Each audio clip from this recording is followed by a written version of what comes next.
mga kaganapan sa ating mga mandirigma na nagbabantay sa buong kapuluan.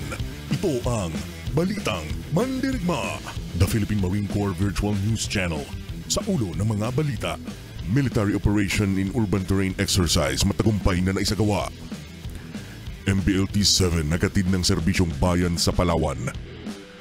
Proceeds ng Philippine Marine Corps Marathon ibinigay sa Philippine Marine Corps Foundation Incorporated. Philippine Marine Corps nakilahok sa National Multi-Sectoral Peace Assembly for Barangay SK Elections 2023. Joint graduation ceremony ng specialized courses sa Philippine Marine Corps isinagawa. 3 minor de edad na rescue ng Marines sa bayan ng Sibuco, Zamboanga del Norte. Miyembro ng Abusef Group sumuko sa 2nd Marine Brigade sa Tawi-Tawi. 76 adlaw sin Turtle Islands dinaluhan ng MBLT-12. Voluntaryong pagsuko ng mga armas inorganisa ng Philippine Marine Corps. Mobile recruitment isinagawa sa Tarlac. Ito ang Balitang Mandirigma. At ang inyong tagapagbalitang Mandirigma, Lieutenant Jenny May C. Ray, Philippine Navy Marines. Magandang araw! Ako si Second Lieutenant Jenny May C. Ray, Philippine Navy Marines, at ito ang Balitang Mandirigma.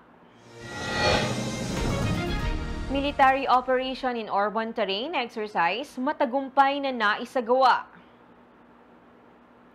Kasabay ng pagtatapos ng kauna-unahang amphibious exercise o APEX ng Philippine Marine Corps ay matagumpay na naisagawa ang Military Operation in Urban Terrain Training sa Ternate, Cavite noong ika-14 ng Oktubre taong kasalukuyan sa Ternate, Cavite. Ito ay nilahukan ng mga estudyante mula sa mga career specialization courses, pati na ng mga personnel ng retraining batalyon. Ang layunin ng training na ito ay upang mahasa ang kaalaman ng tropang Marines pagdating sa urban war.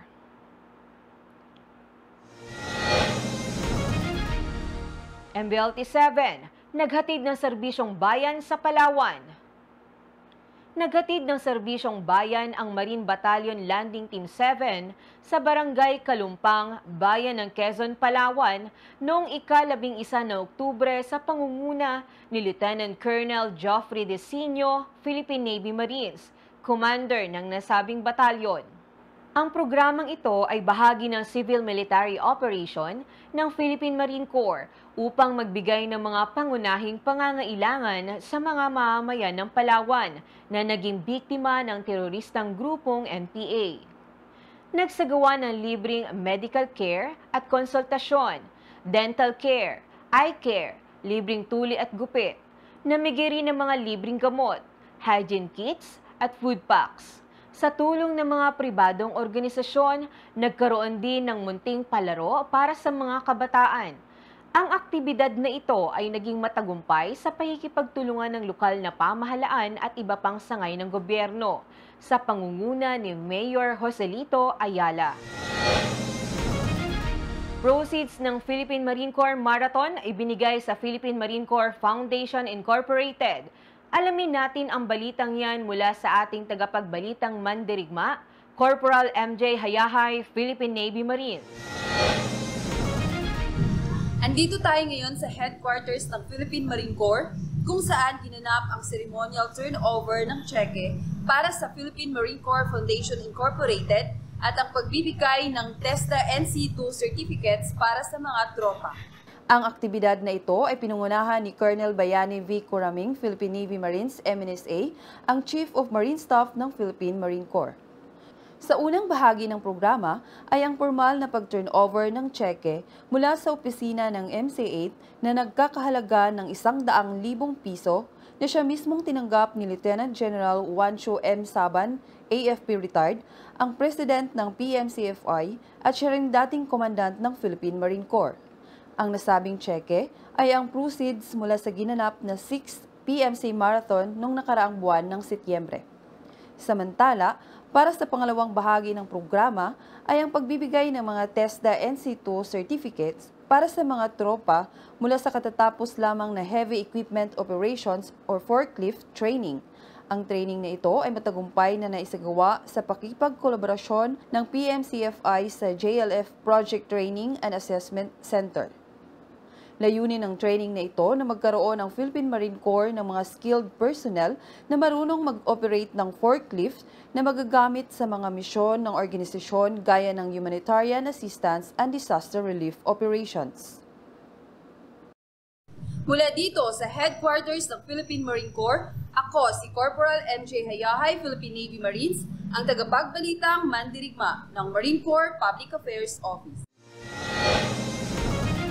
Philippine Marine Corps nakilahok sa National Multi-Sectoral Peace Assembly para sa Barangay SK Election 2023. Noong ika-17 na Oktubre taong kasalukuyan, ang inyong Philippine Marine Corps ay aktibong nakilahok sa Nationwide Multi-Sectoral Peace Assembly for BSK 2023, kasamang iba pang mga lokal na ahensya ng pamahalaan mula sa military, Philippine National Police, COMELEC, local government unit, religious sectors at iba pang ahensya na nakiisa sa paglagda ng Pledge of Commitment upang masiguro ang ligtas at matagumpay na barangay at sangguniang kabataan 2023 election. Kahapon lamang, ika-19 na Oktubre taong kasalukuyan, nagsimula na ang unang araw ng pangangampanya ng ating mga kandidato. Atin silang pakinggan at kilalanin upang mapili ang tunay na may puso sa paglilingkod sa ating bayan. Joint graduation ceremony ng specialized courses ng Philippine Marine Corps isinagawa. Alamin natin ang detalye ng balitang yan mula sa ating tagapagbalitang mandirigma, Private First Class Abel Rovillos, Philippine Navy Marines. Andito tayo sa Marine Corps Force Development Center, Feliciano Hall, Marine Barracks, Rojardo Brown, Taguig City, kung saan ginanap ang joint graduation ceremony ng Personnel Administrative NCO Course Class 21 at Supply Management NCO Course Class 21. Ang nasabing aktibidad ay dinaluhan mismo ni Colonel Gregorio B. Hernandez, Philippine Navy Marines General Staff Corps, ang Superintendent ng Marine Corps Force Development Center bilang keynote speaker. Sa kanyang naging talumpati ay pinahayag ni Colonel Hernandez ang kanyang pagpapasalamat at kasiyahan sa tagumpay na pagsagawa ng mga nasabing kurso. Si Private First Class Trujillo Islambino, Philippine Navy Marines, ang nanguna sa 49 na estudyante ng Personnel Administrative NCO course. Samantala, si Private First Class Charis Impikiro, Philippine Navy Marines naman, ang nanguna sa Supply Management NCO course mula sa 51 estudyante. Pareho silang pinarangalan ng The Specialized School ng Plaque of Recognition bilang Excellent Students. Ang lahat ng mga nagtapos na estudyante ay babalik sa kani-kanilang mga unit kung saan baon nilang mga kalaman mula sa mga nasabing kurso na siyang magagamit nila upang mas maging epektibo sa kani-kanilang mga piniling karir sa Philippine Marine Corps. Ako si Private First Class Abel Rovillos, Philippine Navy Marines, ang tagapagbalitang mandirigma ng Marine Corps Public Affairs Office. Mula dito sa Marine Corps Force Development Center, Feliciano Hall, Marine Barracks, Rojardo Brown, Taguig City. At ito ang Balitang Mandirigma! Dumako naman tayo sa mga balita ng ating mga mandirigma sa iba't ibang bahagi ng ating bansa. Tatlong minor de edad na rescue ng Marines sa bayan ng Sibuco, Zamboanga del Norte. Ating alamin ang buong detalye ng balitang yan mula kay tagapagbalitang mandirigma, Private First Class Chris Ivan Solmerano, Philippine Navy Marines.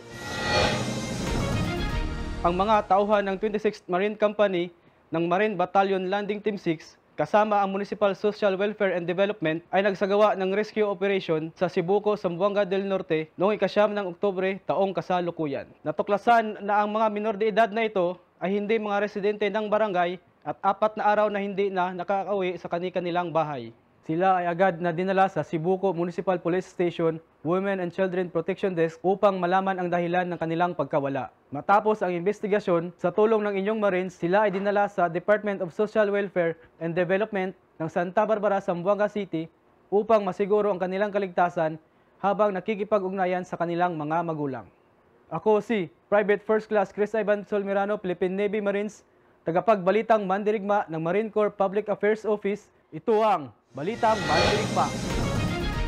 Miyembro ng Abu Sayyaf Group, sumuko sa 2nd Marine Brigade sa Tawi-Tawi.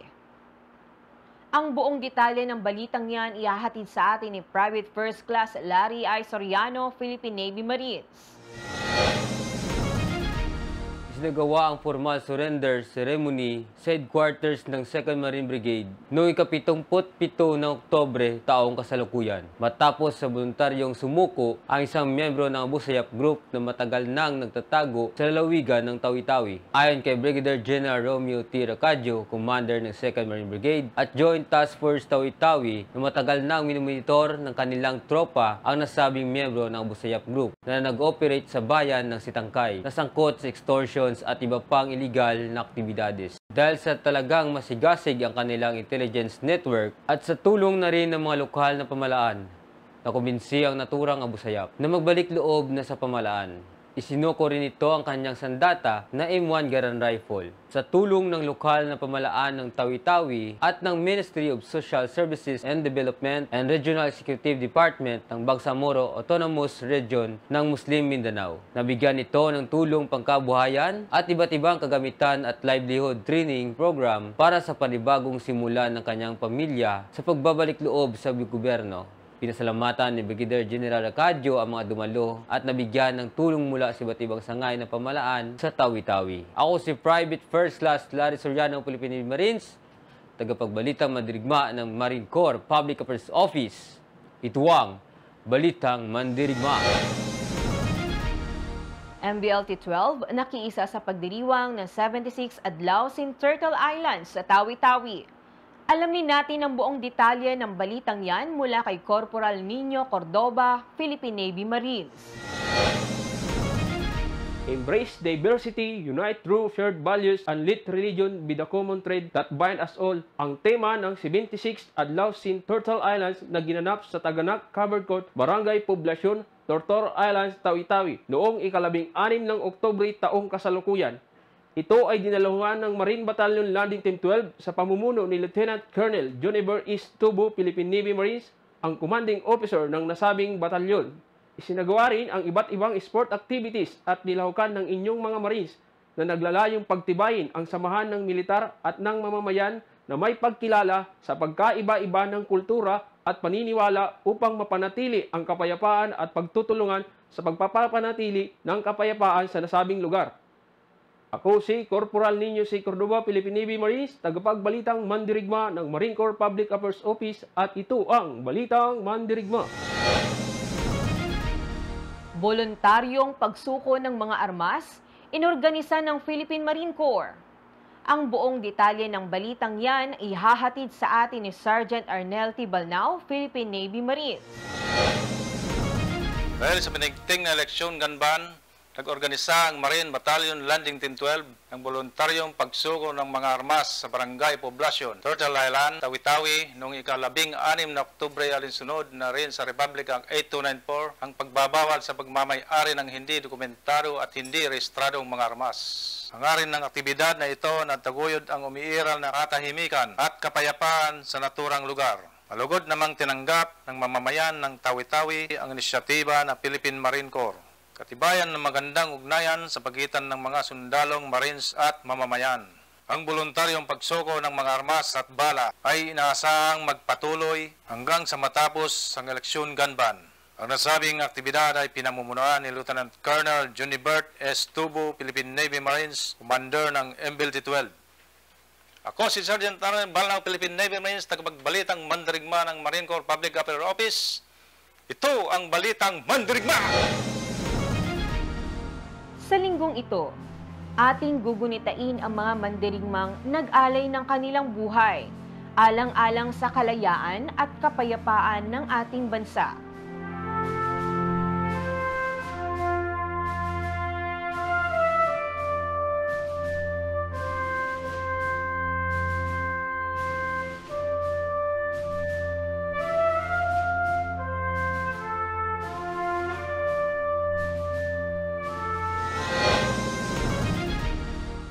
Mobile recruitment isinagawa sa Tarlac. Nasaksihan ng lahat ng iyan ng ating tagapagbalitang mandirigma, Corporal MJ Hayahay, Philippine Navy Marines. Sa pangunguna ng Philippine Marine Corps Recruitment Office, isinagawa ng Philippine Marine Corps ang mobile recruitment sa Camp Aquino, Headquarters Northern Luzon Command sa Tarlac noong ika-16 hanggang ika-20 ng Oktubre taong kasalukuyan. Ito ay dinagsa ng maraming kabataang aplikante na nangangarap na mapabilang sa organisasyon na karamihan na nanggagaling mismo sa Tarlac, samantalang yung iba naman ay nanggagaling sa iba't ibang bahagi ng bansa. Nasa humigit kumulang 600 ang kabuuang bilang ng mga nag-apply. Ang unang bahagi ng proseso ay ang pagsalang nila sa Armed Forces of the Philippines Service Aptitude o AFSAT.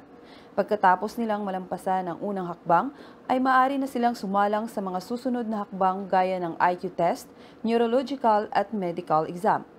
Ayon sa ilang mga aplikante na nakapanayam ng Balitang Mandirigma, ay baon-baon nila ang mga pag-asa at inspirasyon kung bakit sila nag-apply sa Marines. Pagkatapos nilang malampasan ang lahat ng proseso sa pag-a-apply, ay sasabak na sila sa training ng Philippine Marine Corps sa The Basic School, Ternate, Cavite. Mula dito sa Headquarters Northern Luzon Command, ako si Corporal MJ Hayakay, Philippine Navy Marines, ang tagapagbalitang mandirigma ng Marine Corps Public Affairs Office.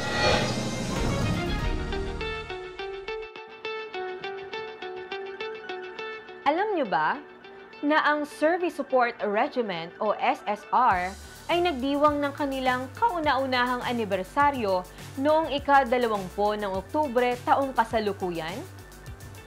Ang pangunahing tungkulin ng SSR sa Philippine Marine Corps ay suportahan ang lahat ng Marine units sa mga operational na lugar sa pamamagitan ng pagbibigay ng mga supply, serbisyong medikal, komunikasyon, electronics at information system, explosive ordnance, disposal at force protection.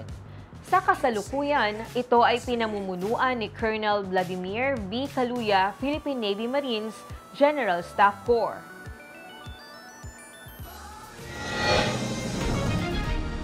At yan ang mga balita ng ating mga mandirigma. Ako si Lieutenant Jenny May C. Ray, Philippine Navy Marines ng Marine Corps Public Affairs Office. Sa ngalan ng karangalan, katungkulan at kabayanihan, ito ang Balitang Mandirigma.